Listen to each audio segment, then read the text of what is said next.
Now to a 14 News follow-up. An Evansville woman who was seriously hurt in a crash last year in Kansas went back to the hospital to thank the staff who helped her get through what she says was one of the toughest times in her life. Denise Allison and her sister Stephanie were driving back to Evansville after a trip out west when all of a sudden a dust storm moved across Interstate 70 and they couldn't see a thing.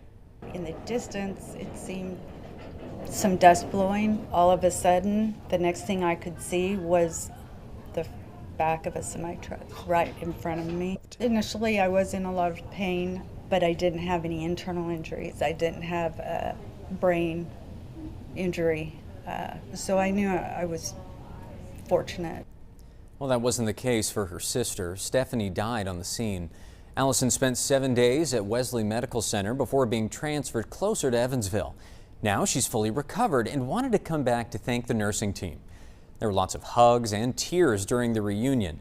The nurses were grateful to see her in good spirits.